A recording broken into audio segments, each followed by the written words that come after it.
To make a little bit of background for those that are a little bit newer doesn't mean you don't know what we're doing, but a background.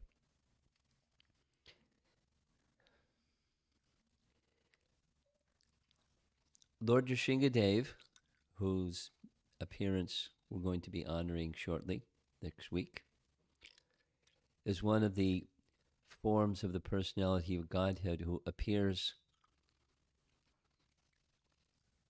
yada yada hi dharmasya glanir bhavati bharata, when there's discrepancy in dharma or worse, forms of the Lord that appear in this world. They're known as avatars. I'm putting something together for the devotees in China, and the person who's helping me sent me a poster from 2000, whatever it was, how Avatar appeared in China. I guess they did their subtitles in Chinese. So everybody in the world now knows what Avatar means. It means it's a movie. But they don't necessarily know the meaning of the Sanskrit word, one who appears in this world from the spiritual world. And there's 6 categories of avatars, according to Lord Chaitanya's teachings to Sanatana Goswami. And one of those 6 categories of avatars is Leela avatars. And amongst the Leela avatars, there's many. There's 10 most celebrated ones. Now, how they became most celebrated doesn't really say how they became celebrated, but one of the persons that helped make them celebrated was Jayadev Goswami, who wrote Dasavatar Stotra, one of those stotras we sing after every arti ceremony, and that's the prayer to Lord Nrsingadev that comes from Jayadev Goswami's Dasavatar Stotras. The BBT painting that illustrates them, there's 10 going around the circle, Krishna being the source. Let's go, those of you that like to identify things. Upper left, Lord Nrsingadev. The one just to his left or to our right, Vamanadev. And on the upper right-hand corner, Parashuram. Just below Parashuram, just below Ram, Krishna Balaram. Just below Krishna Balaram, Buddha. To our left of Buddha, Kalki. To the left of Kalki, Matsya. Then Kurma. Then Varaha. So add them up, that makes 10. Das Avatar. And for those of you that like to do this, we're going to do it again, going from left to right. On the far left, Matsya. And then next to Matsya, Kurma. Next to Kurma, Varaha. Next to Varaha, Nrsingadev. Next to him is Vamana. Going down to the lower left, Parashuram, because he's holding the chopper. And next to Parashuram, Ram. Now, who's the one next to Ram? It's a puzzle, isn't it? It's Krishna. He's holding a flute. That's Krishna. And next to Krishna looks like a funny fellow. That's supposed to be Buddha, I think. And then Kalki Avatar. So Das Avatar. And so the reason for this little exercise is, where does the appearance of Lord Nrsingadev, which occurs, we'll be honoring fully next week.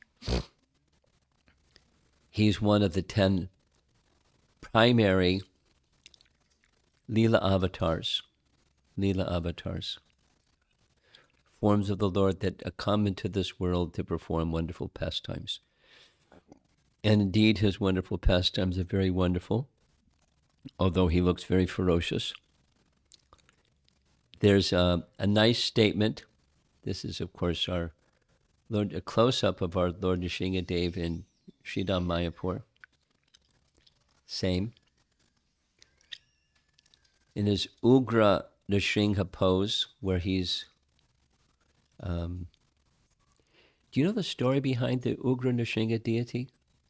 Some of you Prabhupada disciples, you know the Ugra Nrsimha story. There was it's a nice story, Prabhupada story, and how the deity became. So when there was the idea, there was some robbers that had attacked the temple and tried to steal. In fact, they stole the deity, the small festival deity of Radha Madhava, because they thought he was gold. You know that story, right? Anyone not know that story? You know the story? Don't know the story. There were deities on the altar, Radha Krishna deities that were, brass deities, and they looked golden. Some dacoits, like robbers, they thought they were golden. So in the middle of the night, they came on the altar to steal Radha Madhava, Mayapur. And someone heard them. Then there was a lot of noise and clamor, and the devotees went chasing after the dacoits to get the deities, not to get the dacoits, to get the deities. During that charge, maybe some of you know, Bhakti Raghava Swami. You know who's Bhakti Raghava Swami? He's Canadian, I believe, by birth. He came charging out to try to get the deities, and the dacoit shot his leg with a shotgun. So he had to have half his leg amputated from his knee down. And so from today, he still has 1.5 legs, because he heroically was trying to rescue the deity. And lots of other things happened that fateful evening.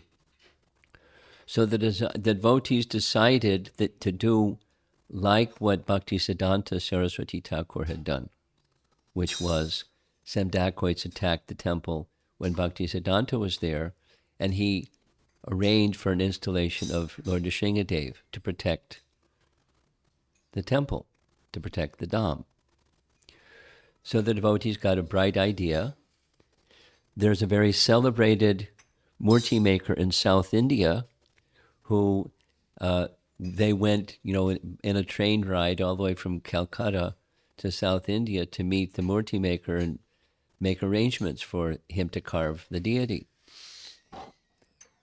In the course of the train ride, one of the devotees that was going on this mission had a dream. And that dream appeared a form of Lord Nrsimhadev, where he was just about to pounce on Hiranyakashipu. And so it was a very vivid dream, and he informed the murti maker when they finally got there what was the form of Lord Nrsimhadev that appeared to him in a dream. And he said, "Oh, I know that form. It's Ugra Nrsimha. Ugra Nrsimha." Ugra means very angry, terrible Nrsimha.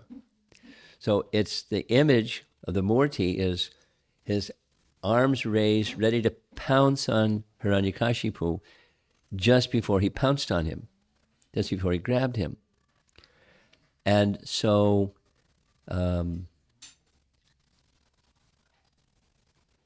they made a deposit. This part is a little fuzzy in my memory. If I get it wrong, somebody can correct me. They made a deposit, and he set about the work of trying to, beginning to make this very large, almost life-size deity of Lord Nrsimhadev. And as he was going on making his deity, some other envious man in South India came to know that the murti maker was making a deity of Lord Nrsimhadev for ISKCON. So he went to the murti maker and tried to bribe him. Now, in India, generally people are okay with bribes. This particular gentleman was not okay with bribes, And he offered him, how much do they offer you for, contract you for making the deity? And he gave the price, and he said, I'll double it. He said, no.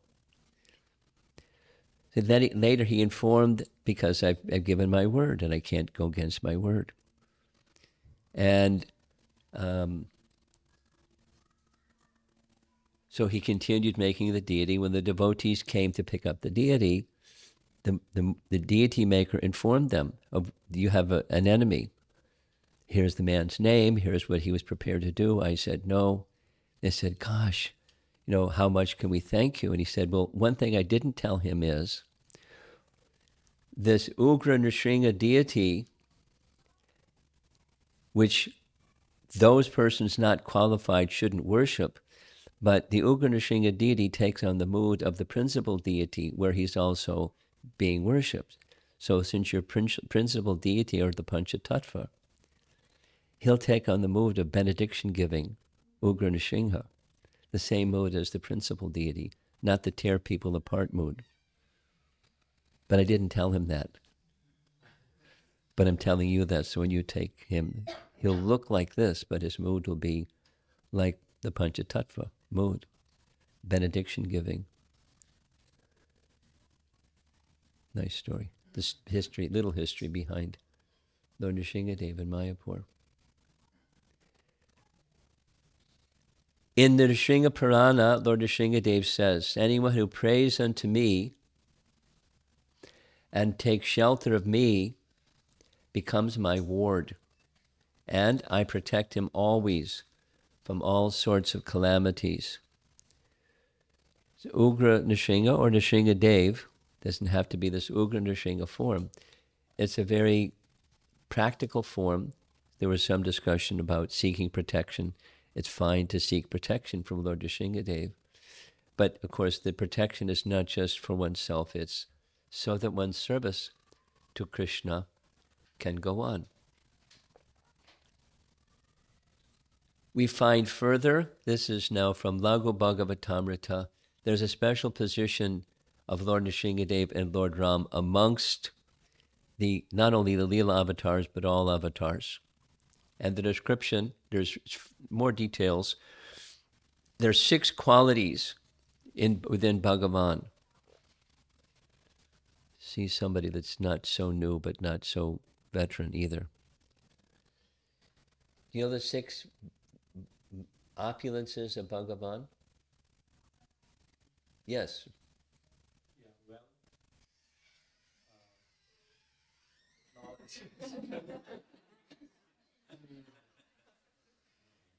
So, yeah, each of the forms of the Lord carry 6 opulences, but not all of them manifest them in full.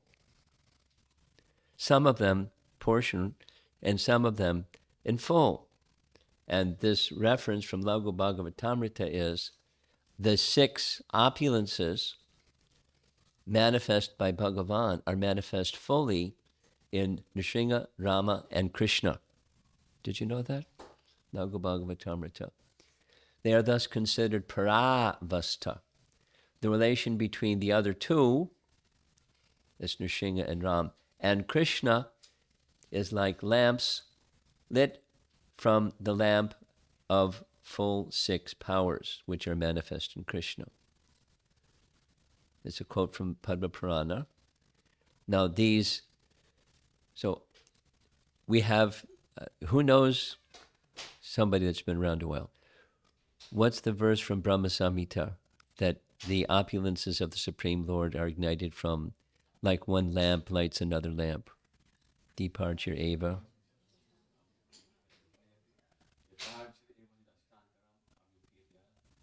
Dipayate. Jastadrik Eva Cha. Vishnu Chaya Devati. Govindam Adi Purusham Tamaham Bhajami. So the 6 opulences, they're emanating from Krishna, and some of the forms of the Lord exhibit them less. Some of them exhibit them more. Some of them exhibit them fully.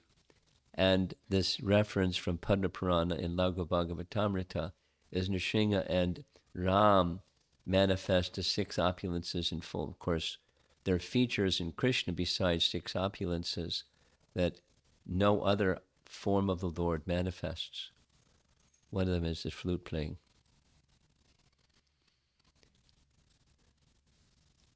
And Lord Nrsingadev appeared because Prahlad was being harassed. And there's this very nice statement. We saw this before, but here we go again. By accepting the lotus feet of Prahlad Maharaj, who is in the Parampara succession, one will be able to understand the mode of spiritual life. Wouldn't it be nice? In accepting this mode of activity, there's no need for material qualification. So Prahlad is teaching us the way of the mode of spiritual life, and Prahlad is a hero. I don't know how any of you feel about, this is anecdotal and personal. I remember very clearly as a young devotee, a few years ago, hearing about Prahlad. You know, a young fellow, enthusiastic, idealistic, brahmachari. Prahlad quickly became like not just a folk story, but a hero, a personal hero. And I wanted to hear more. I wanted to hear more. I wanted to hear more. And it's almost like Super Soul made some arrangement, because this is 1970, summer of 1970. All we had for distribution was the invitation card and a Back to Godhead magazine. Were you around those days, Nanda? No? Yeah? That's all we had. And then that summer, I don't know how it happened other than Super Soul, Prabhupada made another publication available, which was Teachings of Prahlad. Little blue cover with a kind of cameo picture in the center, something like this, not exactly. And then it was like, wow. I not only can read more about Prahlad Maharaj, but I can tell other people about Prahlad Maharaj. And I put that on top of the Back to Godhead magazine, because I really he was a hero. He's a great hero. So far, we've covered the first 2 verses of chapter 9. And in those first 2 verses, we see in the painting over there on the left, the goddess of fortune, Lakshmi, she was afraid, as if she had never seen that form of the Lord, or it says she had never, but we heard Leela Shakti arranged for her to forget that she had seen this form of the Lord before, and she was afraid. And the demigods, they were also afraid, but they wanted Lord Nrsingadev, who was still very angry. We heard about this in the earlier session today, to become calm, to pacify. And so the verse we're going to hear is Lord Brahma encouraging Prahlad to go forward and offer prayers. So the Kupitam Sva Pitre Kupitam Prabhum says, Brahma requested Prahlad Maharaj, who was standing very near him, my dear son, Lord Nrsingadev is extremely angry at your demoniac father. Of course, his demoniac father is now finished. Please go forward and appease the Lord. So that's the entry point for this evening. They had requested Lord Vishnu to appear and deal with Hiranyakashipu, and he did. And he came in the form of Lord Nrsingadev in dealing with Hiranyakashipu. Now, they stuck around because they knew it was a form of the Lord that came because of their appeal to him to deal with Hiranyakashipu. But he was so angry and they couldn't calm him down, no matter, they offered their prayers and it didn't calm him down. And the reasoning was very reasonable. He came because of you. So if you go forward, maybe he'll become calm instead of kupitam, extremely angry. So that's the scene. course, there's different paintings of how Lord Nrsimhadev was situated. That was a BBT illustration. And then here's this Anjali. He went forward with folded palms and offered to begin to offer his prayers. O king, although the exalted devotee Prahlad Maharaj was only a little boy, he accepted Lord Brahma's words.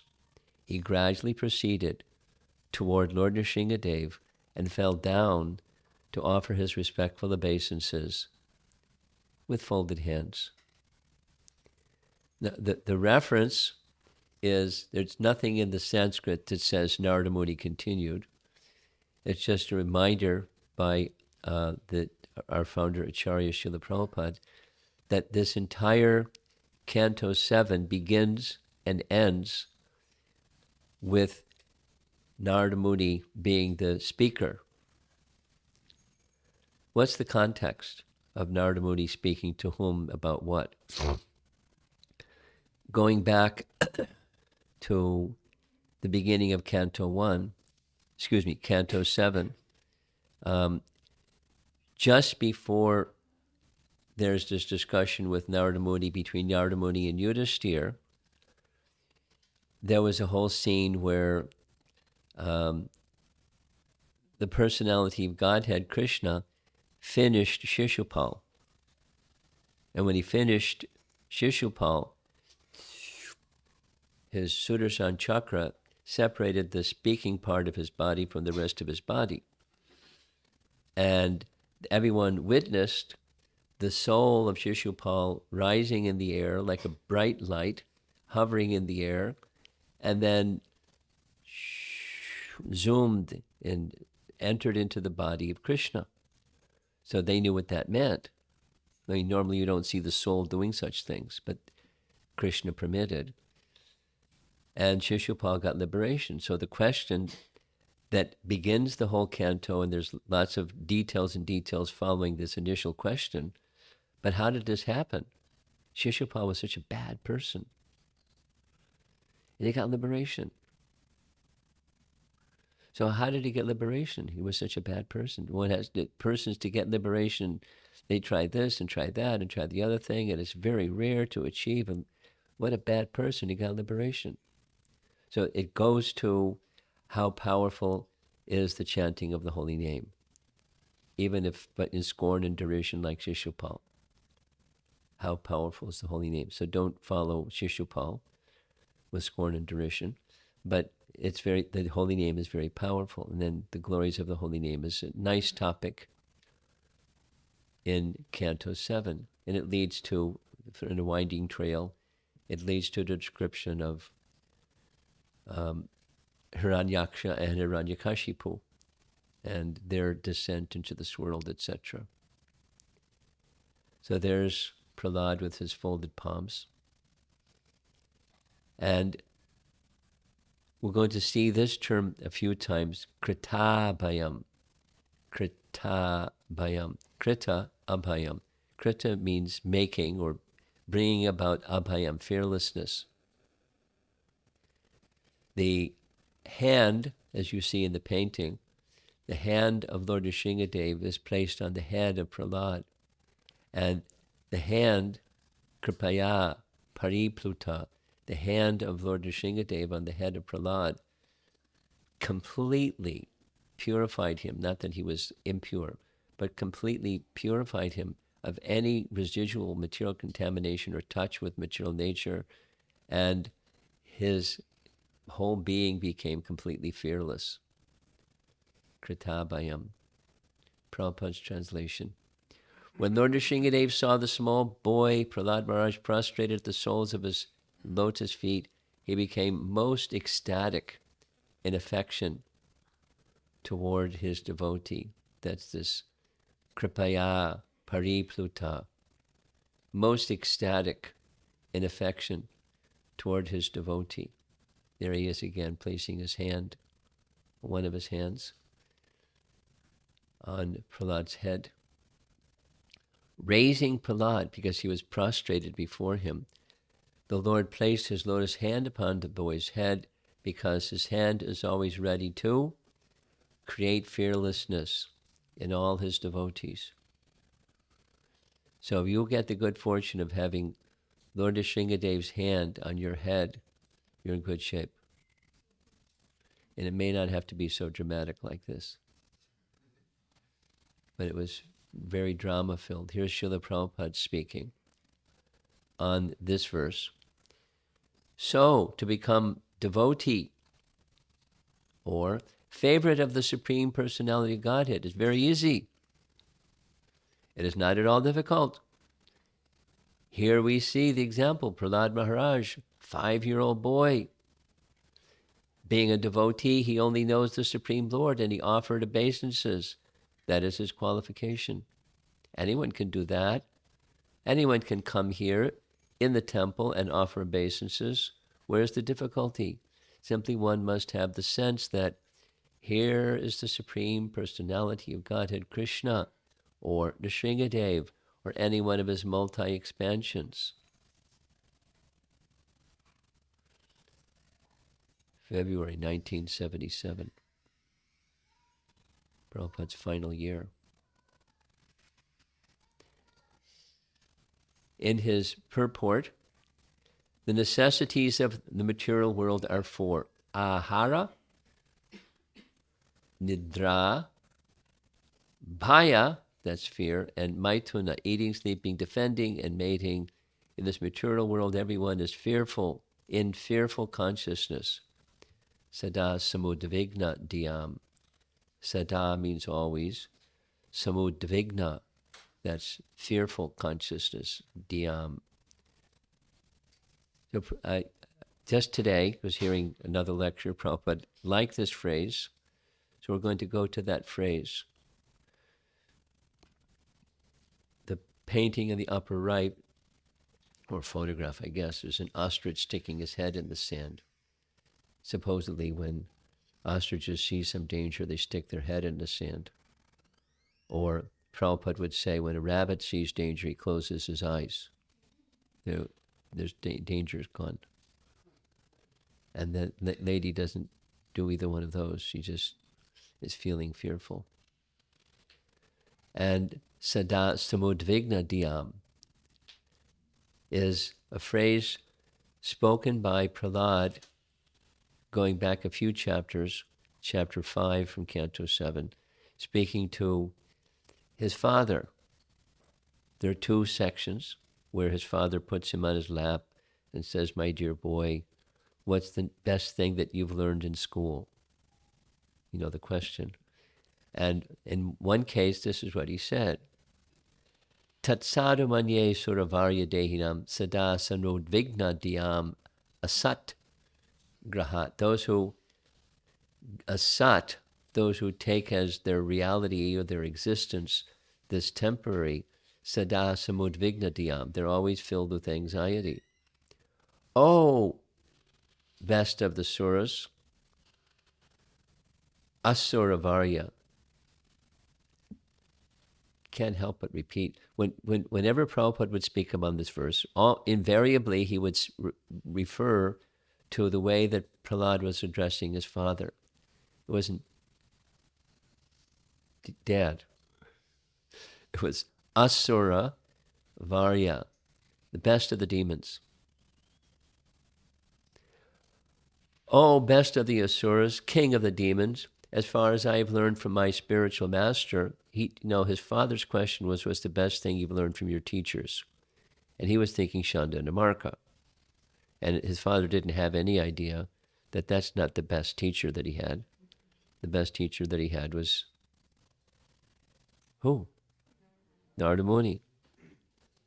Narada Muni. What was the circumstance that Narada Muni became Prahlad's teacher? Do you know? No idea. You have an idea?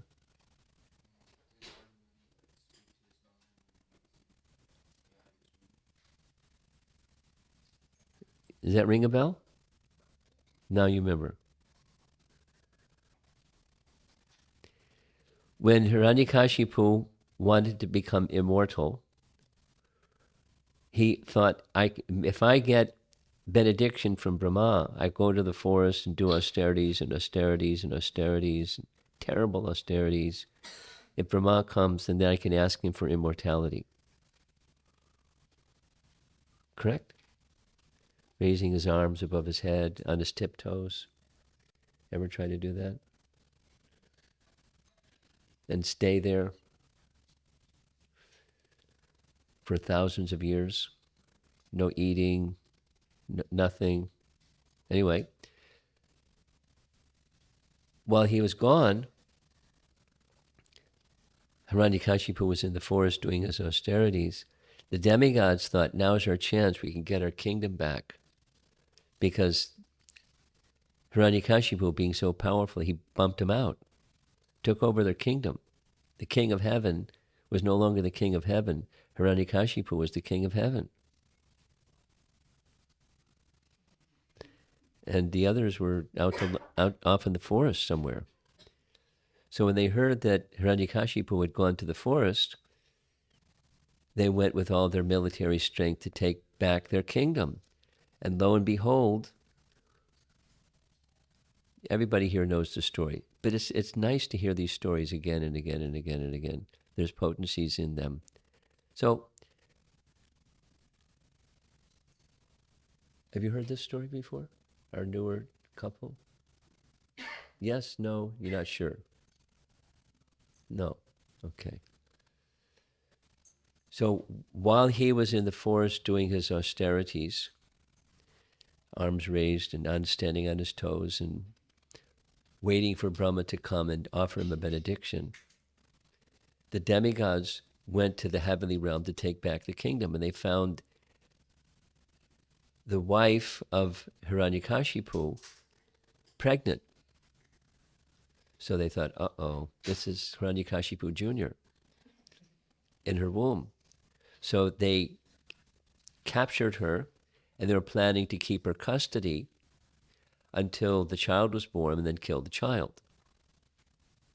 Save her life, but kill the child because we don't want another Hiranyakashipu around. So just at that time, Narada appeared and said, hey, what are you doing? Then they said what they were doing. He said, no, no, no, no. Within the womb of this, the wife of Hiranyakashipu, is a very exalted, saintly person. So you can't harm that child. In fact, he requested and immediately stopped their plan. Turn her over to me. There's a place I'll let her stay in the ashram. And for the duration of time that Hiranyakashipu was doing his austerity, Kayadu was his wife's name. Kayadu asked Narada for a benediction. May my child not be born till my husband comes back from the forest with his austerities. Narada granted the benediction. So for 100 celestial years, Kayadu, lean that way, Upananda, yeah. Kayadu was hearing Srimad Bhagavatam class every morning for 100 celestial years.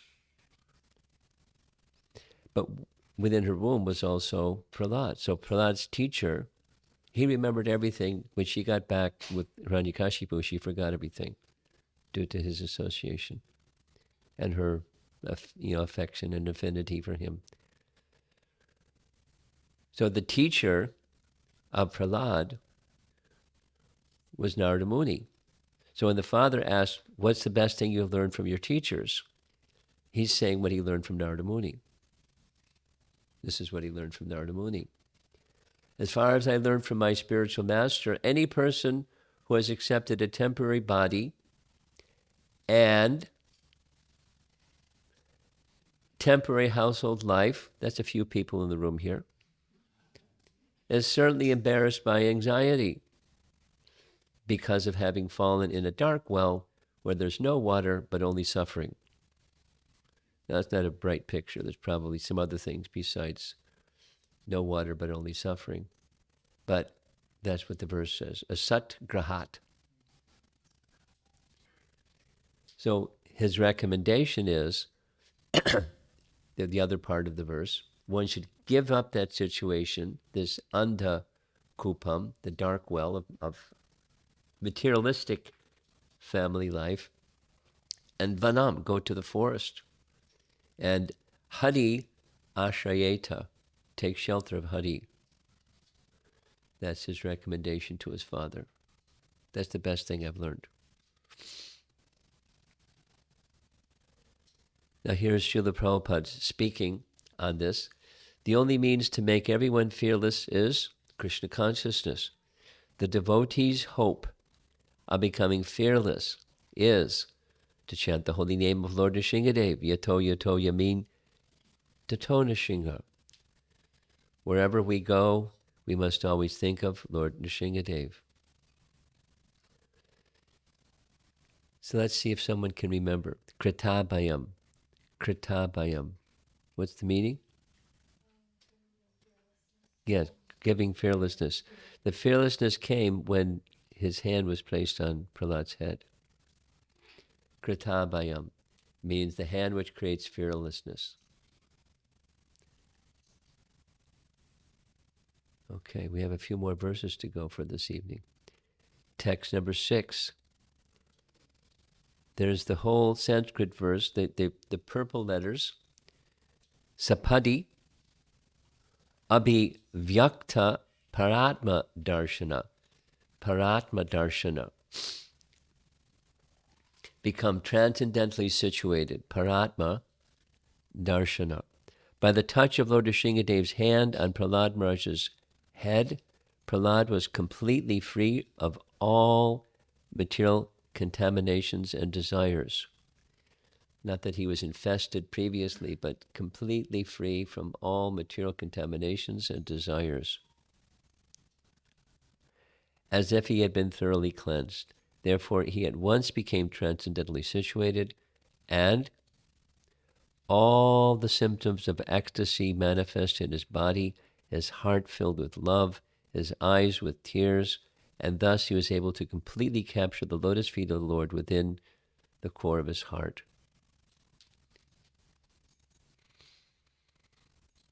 Ashrulochana.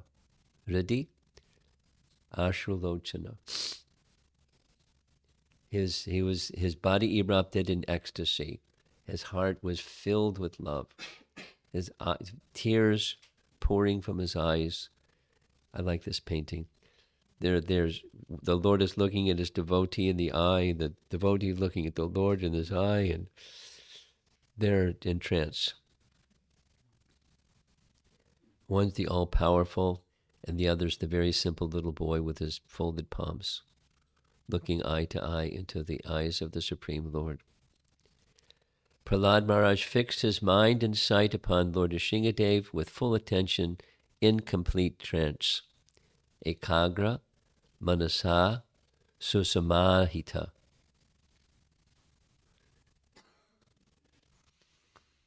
Sounds like a japa seminar, a japa workshop.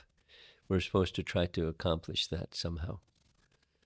By full attention in complete trance, with fixed mind, he began to offer prayers with love, with a faltering voice. It says mind and his sight is specifically mentioned.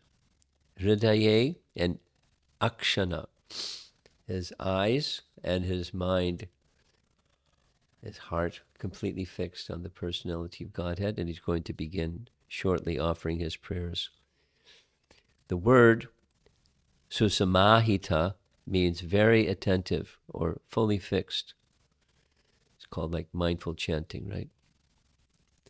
The ability to fix the mind in this way is a result of yoga siddhi, mystic perfection, as is stated in Srimad Bhagavatam 12:13:1.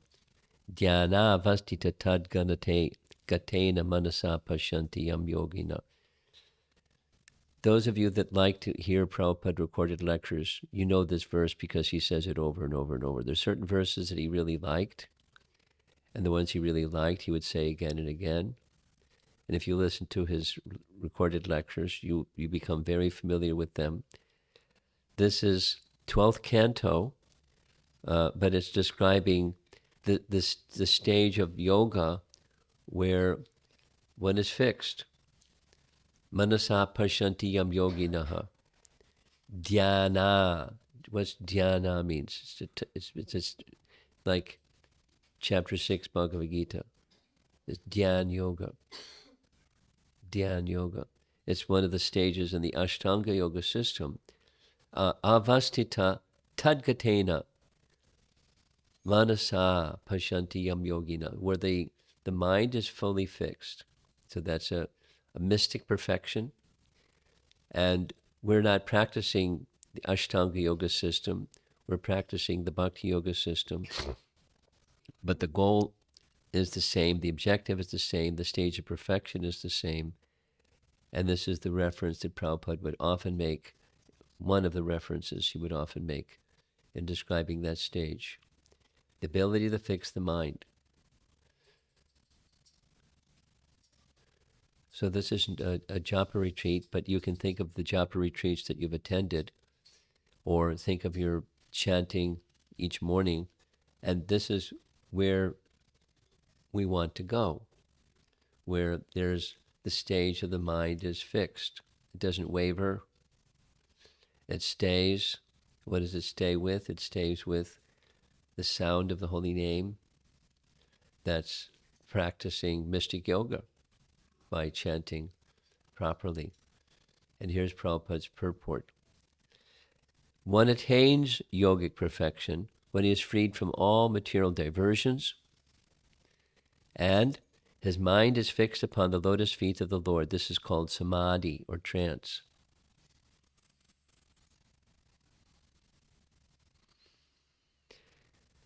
Just a little embellishment. Maybe 3 weeks ago, I was a little bit north of here, practically as far north in the United States as you can get,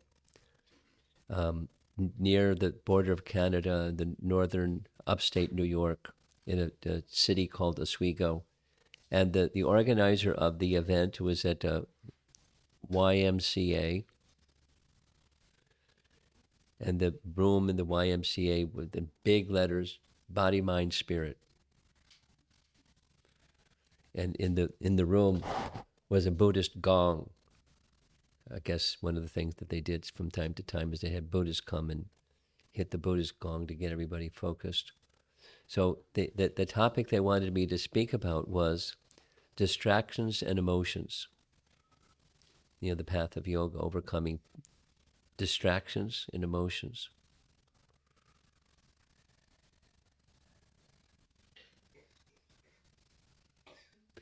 So distractions are part of our life.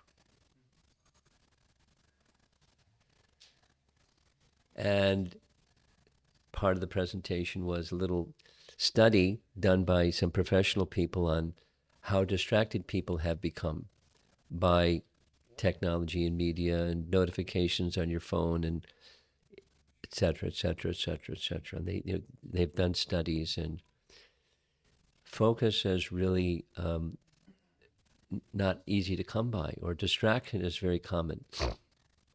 To remain focused, to remain, when you're doing your japa in the morning or trying to do anything, that you're staying focused, it's getting locked in on one very simple thing. It has so many things that are pulling us away from that make up our life, day after day after day after day. So it's to go the other direction takes some effort, takes some discipline, it takes some structure, it takes something that's powerful. So fortunately for us, the holy name is such a facility. Prabhupada writes in the 6th chapter of Bhagavad Gita about Samadhi. Samadhi is beyond nirvana.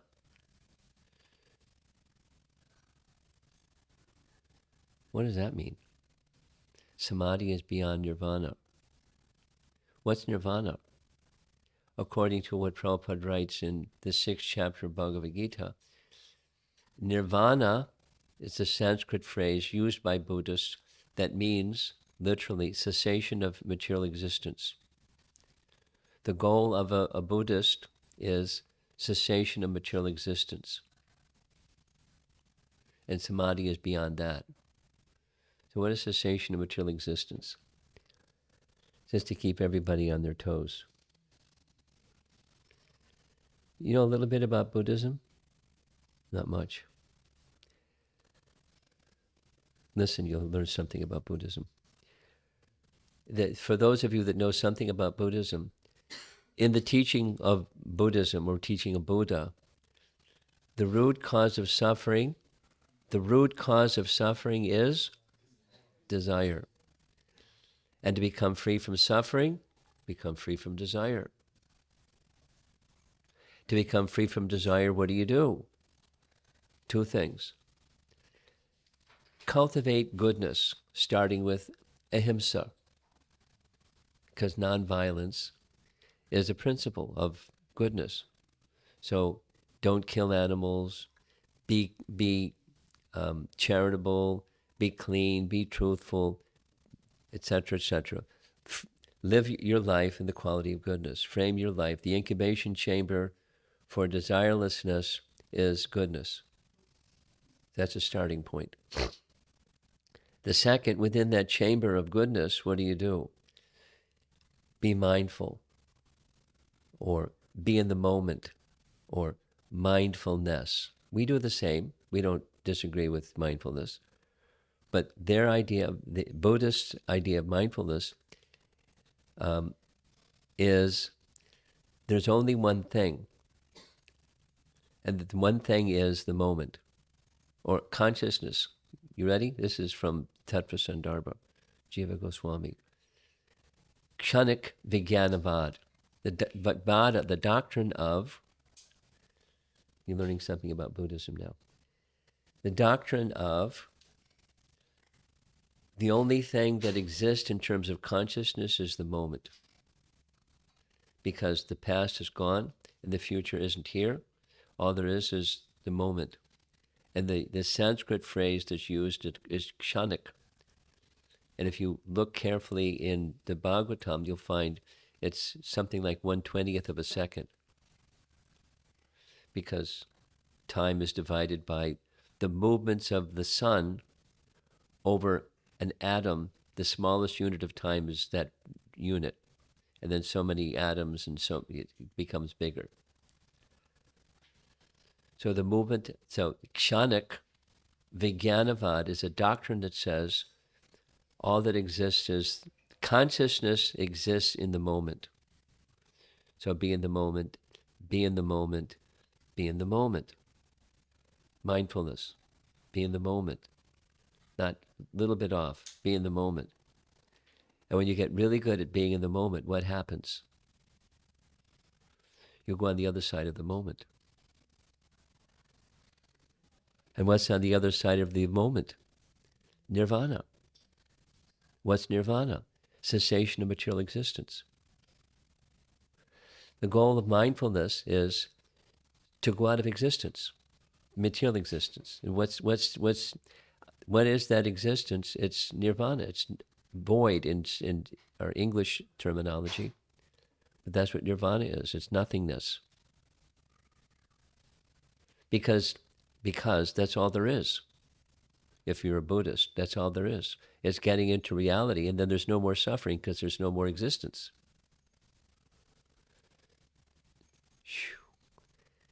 Yummy, huh? What do you think of that idea? Sound very attractive? Not sure. Thinking about it. It's a new idea. But that's nirvana. And according to the 6th chapter of Bhagavad Gita, Samadhi is beyond nirvana. Beyond the mindfulness of the moment is where the mind is completely absorbed. Swarupena vyavastati. This is what Prabhupada writes in this purport of this section where Samadhi is being described in chapter 6. The real life of the living entity. Beyond the cessation of material existence is the real life of the living entity. Because the living entity is not material existence. Living entity is the living entity. But we're captured in the temporary And so we're not experiencing our real life, or the real life of the living entity. So svarupena vyavastati. Vyavastati means being situated in, and sva rupa, being situated in one's spiritual identity, the real life of the living entity. So that's the goal. And by the kindness of the personality of Godhead, Lord Nrsingadev, placing his hand on the head of Prahlad, he entered into that state. Knowledge was also fully awakened in him, so he could offer very beautiful prayers. It's very suited for the personality of Godhead. Here's this, where this Sarupena Vyavastati is found. Canto 2, chapter 10. Final slide. Prahlad Maharaj attained that stage beyond the senses because he was engaged in service. He felt transcendentally situated, and naturally his mind and attention became saturated in transcendence. In that condition, he began to offer his prayers as follows.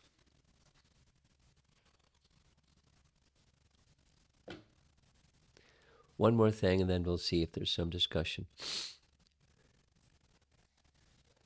Part of how I've learned something about Buddhism is from visiting China. And I've been visiting China with, of course, there's been some interruption because of the pandemic. But by going to China, I heard many people say that they're Buddhist. When I scratched the surface a little bit, I found out they really don't know what Buddhism is, what it means, how you live your life according to Buddhist teachings. But, they're Buddhists. These, cosmetically, they think like that. So I wanted to get an idea of what is Buddhism anyways? What's the real thing that Buddhism is?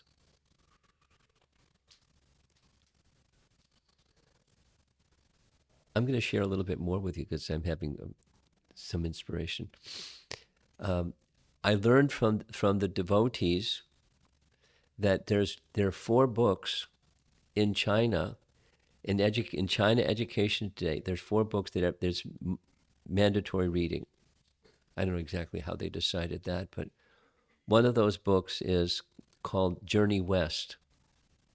What's Journey West? Journey West is a rewrite, 1,000-year later rewrite of a journey of a Buddhist monk that lived during the Tang Dynasty in the 600 AD, and he traveled overland all the way to where Buddha first appeared because he really wanted to know, there are too many versions of Buddhism out here, what's the real deal? So he wanted to go to the place where Buddha appeared, and he kept very careful journal of his journey west, and where the places he went and things that happened and so forth and so on. And then he stayed there. He learned Sanskrit. He became a student of the 108-year-old eldest Buddhist monk that trained him thoroughly and gave him something like 168 Sanskrit documents that were Buddha's teachings, the original teachings. Just like a question came yesterday from Leelananda about, is there an authoritative version of Ramayana as there is for Mahabharata? And the answer is yes. And it took something like 20 years to sort through different versions of Ramayana to come up with one that seemed to be like, an authentic version of Ramayana. So what's the authentic version of Buddha's teachings? That was his mission, and he got them. And he not only got the teachings, but he got the explanation of the teachings. So he took them back to the eastern part of mainland China, and set up a school, and had scribes making copies of those books that he was given, and then teaching them and explaining them and so forth. And he's so a great celebrity. in China's history to bring the real deal Buddhism to mainland China. And then 1,000 years later, a modern writer took that book and modernized it. And in the modernized version, it's Journey West, because the other version has a much more formal title. And included in that Journey West is the same, Shenzhen was the person's name, his encounter with the Monkey King. He kind of blended Ramayana into the story. And there's whatever it is in Chinese, I don't know, but the Monkey King. And he met the Monkey King, and the Monkey King, Hanuman, helped him this and that and the other thing and the other thing. And so I learned that everybody in mainland China grows up learning about the Monkey King. So they have some affinity, natural affinity, for Hanuman and from Ramayana. So here comes a trumpet and a drum roll. In about 2 months, the Ramayana that has an ISBN approved by the Chinese government is going to be published by the publisher. That version is Bhakti Swami's version, because he gave his permission, and somehow the Chinese government gave an ISBN for it. And then very soon is their ISBN for Yogeshwar's Hanuman book. Some of you know Yogeshwar. And some years ago, he was working on children's books. And one of those children's books that was illustrated very beautifully is a book on Hanuman. And that's going to be published in China too. And everyone's going to go, wow, Hanuman, the Monkey King. That's, culturally, it makes a connection for them. So I'm really looking forward to see what's going to happen when that hits the market. Because people are going to get the real Ramayana and the real Hanuman, not just the Monkey King. And somehow the government approved all this. It's like, I don't know how to explain that one. So, back to Prahlad Maharaj. Prahlad Maharaj is a great devotee of Lord Nrsimhadev. He's all set to make wonderful statements. All the preliminaries have been done, and he's going to glorify the personality of Godhead, Lord Nrsimhadev, and reveal truths about his position as a humble servant, and the Lord's position as the master of all and the one who has given him everything, including protection from Hiranyakashipu, etc. So it's a really nice section. Really nice section. Very instructive. How we can also, just as we heard Prabhupada saying, the way of spiritual culture is being illuminated by Prahlad's prayers. So a few more classes before Lord Nrsimhadev's appearance, we'll hear some more about Prahlad's way of glorifying Lord Nrsimhadev and teaching us about our real position. So let's see if there's some discussion.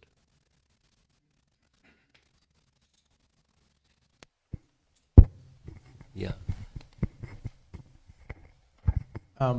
If you could clarify for me, I seem to remember Prabhupada mentioning that Buddhist philosophy is basically atheism.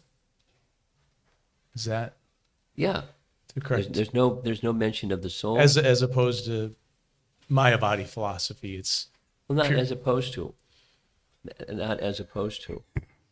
But there's no divinity in Buddha's teachings. There's no soul in Buddha's teachings.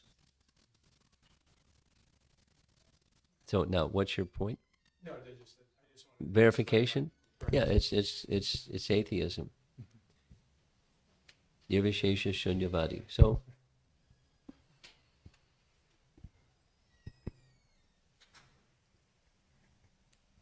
else? Yeah. Simple question. I was just wondering exactly where Lord Buddha was born.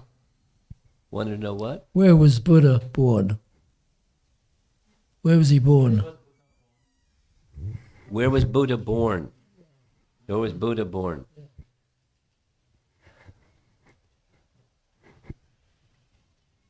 The same place where Xuanzang went to get his teachings is where he was born, and I can't remember the name of the place. Do you remember? I think it was Bihar. But there's a place in Bihar. Bihar's a, Nepalese say he was born in Nepal. Indians say he was born in India. So I don't know. there's a place. There is a place. I'll find out and report back. But it says in the Srimad Bhagavatam, doesn't it, when it talks about the different incarnations of Krishna? Yes. Doesn't it say there where he would be born? Some of the incarnations says so. In Bihar, but there's a town. Okay. There's a town. Now, just to make things a little complicated, there are different versions. And Nanda's nodding. She's aware that there's always different versions. There's always different versions. So some say this and some say that. But the commonly accepted, authoritatively accepted version is it's in Bihar, and there's a particular place. I'll get the name and I'll just what do I do when I get this information? How do I send it so anybody that wants it can get it? I can just have someone send it to you. How's that? So I read that there were 350 million Buddhists in China. In where? In China, 350 million Buddhists. Yeah. So what do they? I mean, they don't really know anything about Buddha. They don't practice any. Are they vegetarian? Yes. They have some idea, but their idea is not even warm and fuzzy. It's just fuzzy. And you ask somebody, and ask somebody, and ask somebody, you get a different version from the different somebodies. What are the core teachings? I mean, one of the easy ones is that the root cause of suffering is desire, and Buddha's teaching is to become free from desire. And the method is, they don't describe it just as I described it, but they'll describe it as by meditation and by nonviolence. But that's about it. And there's much more. Mm-hmm. If you want to get to much more, that's, I would think, something that you would be interested in. Tattva Sandarbha. There's 2 sections in Tattva Sandarbha where Jiva Goswami digs in. Mm-hmm. These are teachings of Buddha, and he refutes those teachings of Buddha. Specifically, the consciousness is momentary notion. In his own way, of very, very comprehensive, using logic and reason and also scripture, and he refutes the idea that consciousness is only momentary. Thank you. Okay. Hare Krishna. Yeah. Maharaj, I just wanted to say that I used to have some Chinese lab mates when I used to work in the lab, and he said that his mother was Buddhist, or in his family people were Buddhist. So I naturally asked, are they vegetarians? And he said, once a year for a week, she observes vegetarianism. So that was what she said. Fine. So that was her piety, once a month. And once a year, for a week, they would do that.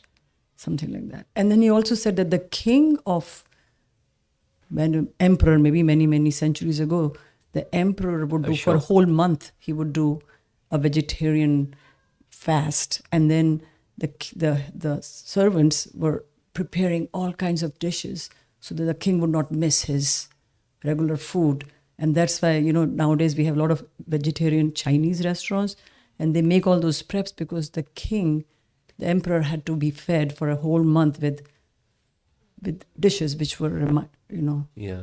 Yeah, so that was There's different differences, even in that story.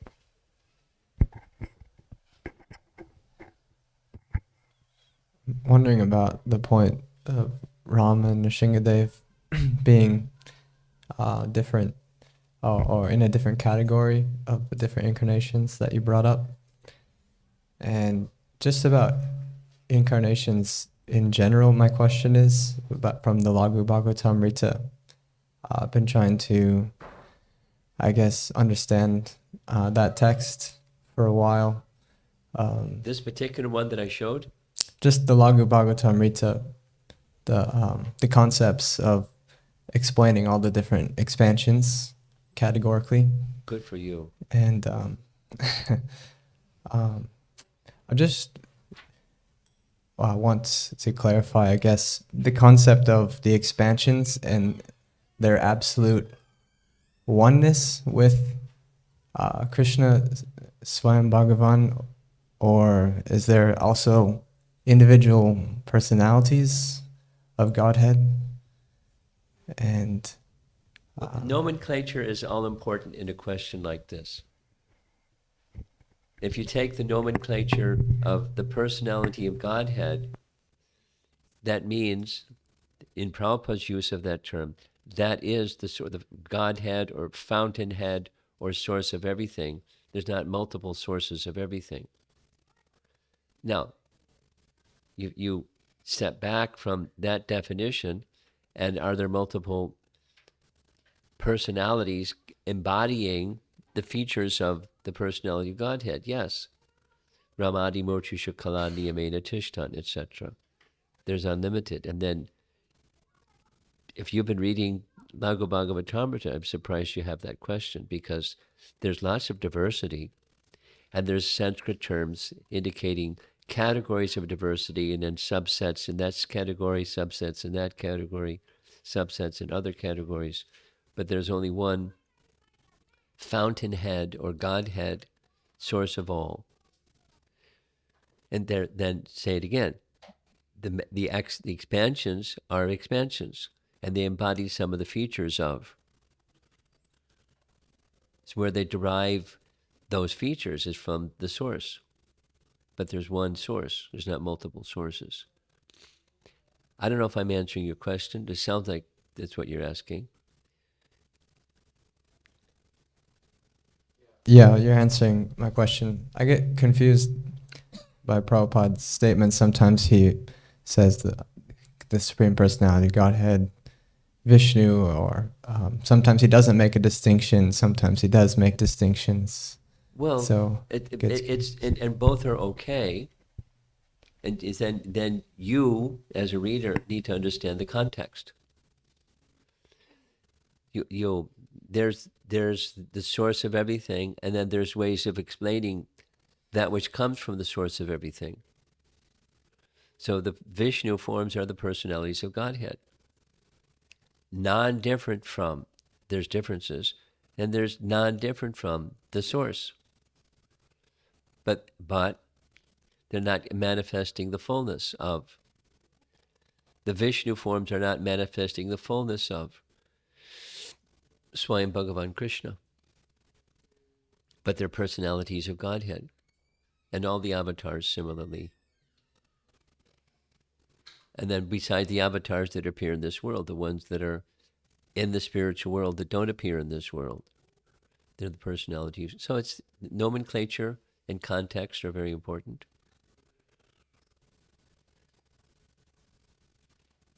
And Prabhupada his audience wasn't an academic audience. His audience was the world. Now, he was careful with language, but at the same time, he was certainly intending to explain oneness and difference.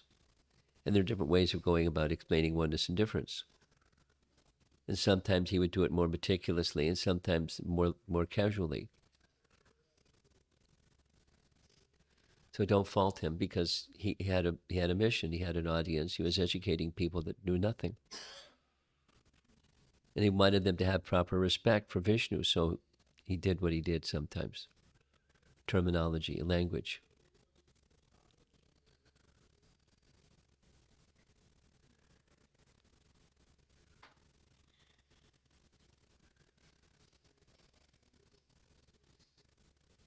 Yes.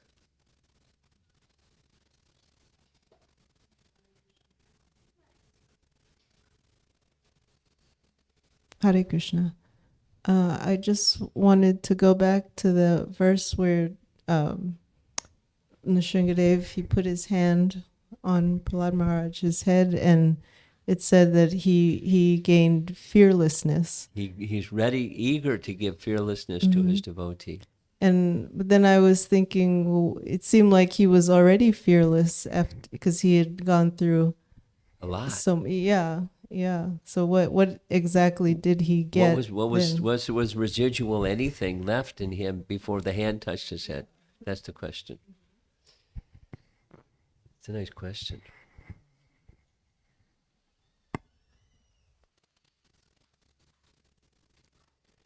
There are different ways of answering or are contemplating that.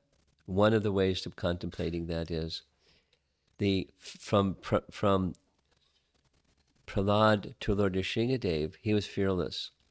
Look at what he did. Look at how he spoke to his father. When his father tormented him and did this, he remained. What material desire did he have? What fear did he have? It didn't appear that he had anything. He had just one thing. He was already there. And then comes, the benediction that comes from specifically the direct empowerment that connection is, what's the right phrase to use? Unimpeded, from the Lord Nrsimhadev to him, unimpeded. So the full reciprocation, the full connect. It was already existing from Prahlad. Where did he get it? He got it from Narada. Now it's being confirmed by the Lord himself. Confirmed by Narada through teachings, and now it's being confirmed by Lord Nrsimhadev just by touching his head, granting, So was there something material or something other desire or some impediment in him? Not really. Just the full benediction and acceptance and blessing upon him. That's how I think of it anyways. She wants to add something.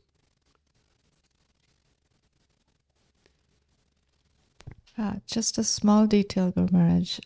Just the language of Vishwanath Chakravarti Thakur. He says that what was already accomplished became fully manifest. That's like a sentence he says in this section. Nice. Yeah.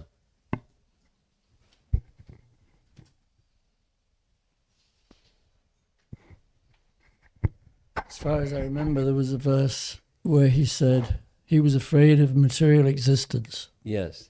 So, maybe that was his fear that he wanted to be relieved from material. Well, his statement of being afraid of material existence comes even after the hand was placed on his head.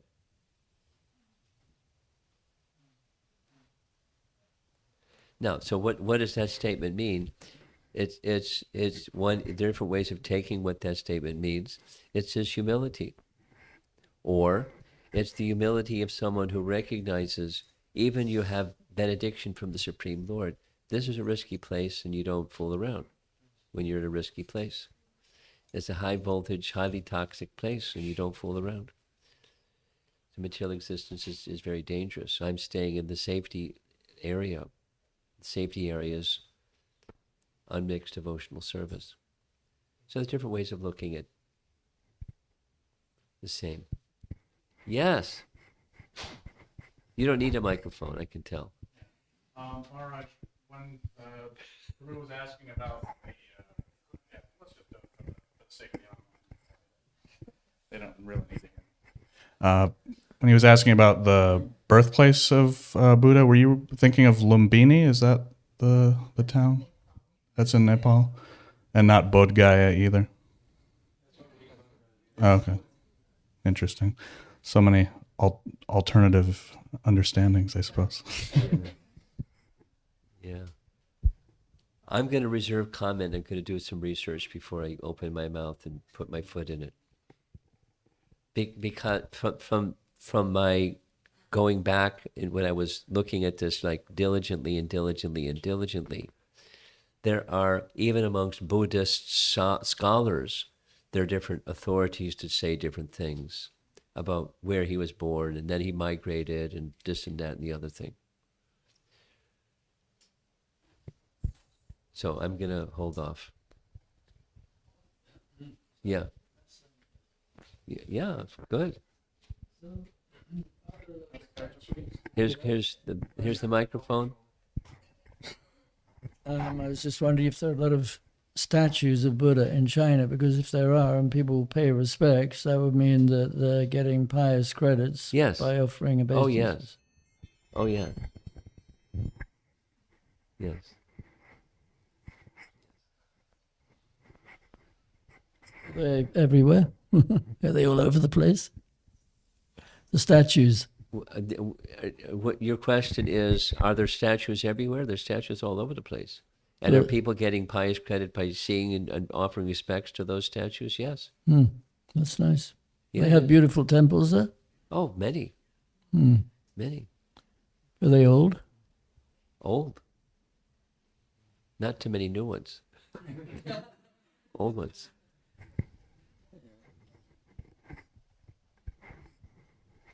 Hi, Krishna Guru Maharaj. I don't know how to exactly frame the question, but Prahlad Maharaj was so, he had so much faith in Krishna. So he was going through all the difficult situations and just was not even trying to escape or use his intelligence to get out of that situation. And for us, like for me, like the first thing comes is like use whatever resources or use the intelligence to get.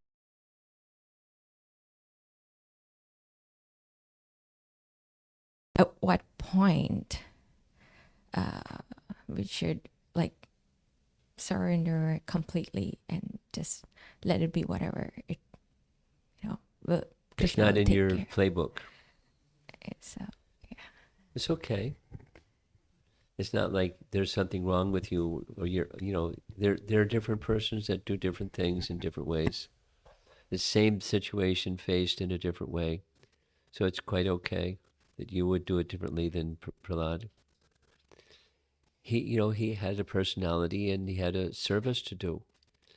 And his super soul is in his heart, inspiring him to do what he did. And, who would speak to Hiranyakashipu the way that he spoke to Hiranyakashipu? For starters, he could have said all kinds of simple things. So, super soul, to giving him inspiration to do what he did.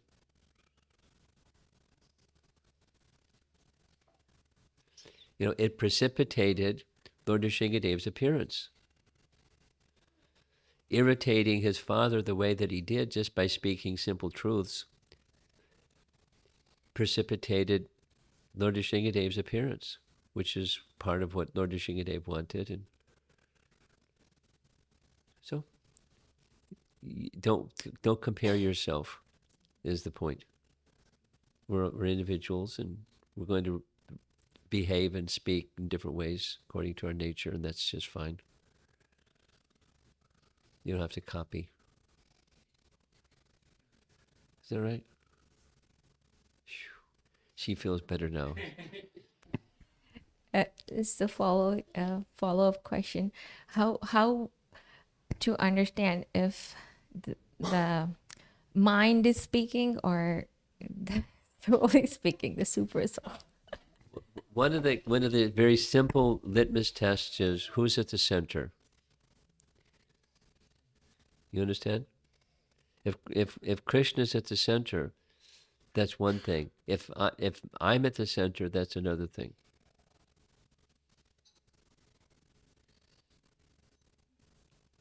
Very simple. Okay. It looks like one more.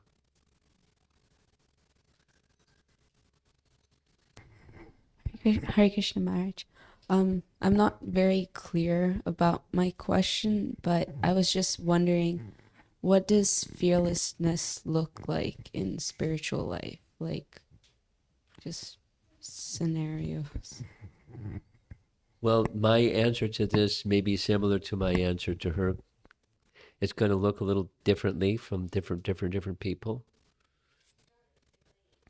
What it's not is foolishness. You know, just taking risks unnecessarily. That's foolishness. So fearlessness isn't foolishness, but fearlessness is there's a sense of protection. And the protector from which protection comes is the personality of Godhead. So fearlessness, the obstacle we hear from these two references so far this evening, rooted in bodily conception, when bodily conception obscures the spiritual conception. So fear arises when there's in the bodily conception. Right? You know from the Bhagavatam.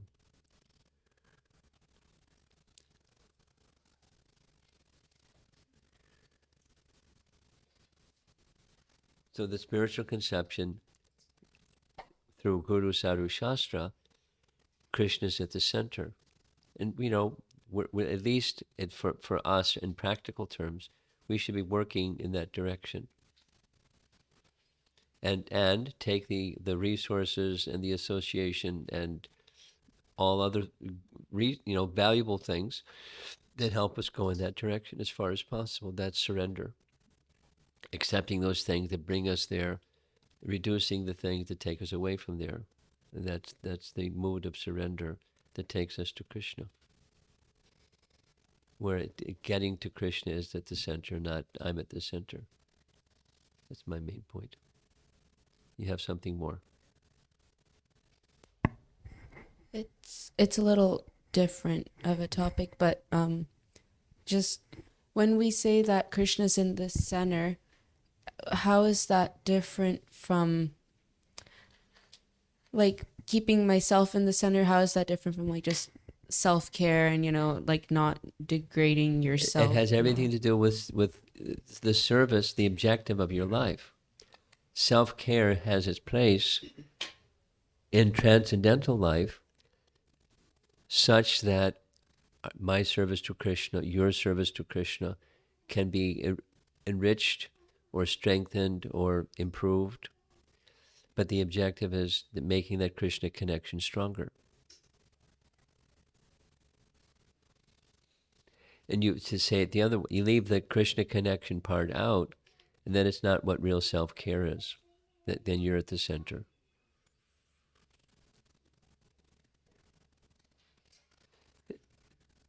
It's on one sense it's simple, in the other sense it's subtle. But as one makes spiritual progress, it's not so difficult to see the difference between the two. Okay. Thank you very much. Srila Prabhupada ki jai.